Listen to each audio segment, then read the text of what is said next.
आमदारांचा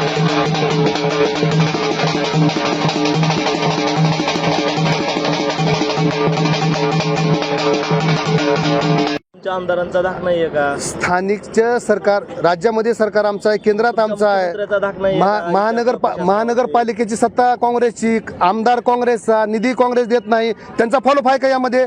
चला नगरसेवक म्हणून आम्ही आमच्या प्रभागामध्ये सर्वे करा, आपल्याला निश्चित नगरसेवक या नात्याने कामं दिसतील. आमदारची जबाबदारी काय सांगा मला? स्थानिकचा आमदार इथं दखल देत नसेल मग ही जबाबदारी कोणाची आहे? प्रशासन म्हणजे इलेक्शन यायचं, वार्डात फिरायचं, काय कामं केले त्याचा आढावा द्या म्हणून आपल्याला. आपल्याला जर मुख्य रस्ता करणं होत नसेल, अंतर्गत रस्त्याची काय ग्वाही देतात आपण नागरिकांना?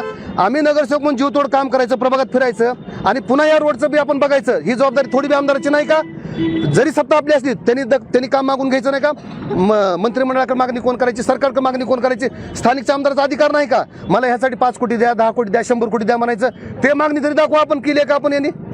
मग ते जबाबदारी जसं नगरसेवक म्हणून आम्ही सत्तेत नसताना पण या ठिकाणी महापौर गेले 2.5 वर्षाला काँग्रेसचा बसला, आम्ही सत्तेच्या बाहेर पडलो, तरी पण आज आम्ही नागरिकाच्या प्रश्नासाठी झटतो ना. आपण काय झटलो मला दाखवा या प्रश्नासाठी.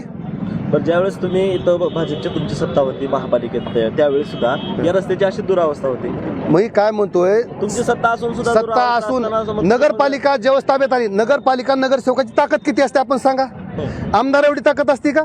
मग यावेळेस आता 2 वर्ष झालं नगरपालिकेमधून महानगरपालिकेमधून तुम्ही बजेट मागू शकला असता ना. कोण मागायचं? तुमची सत्ता होती त्यावेळेस. महानगरपालिकेला 10 लाखाचं काम द्यायला नगरसेवकाला विचारा.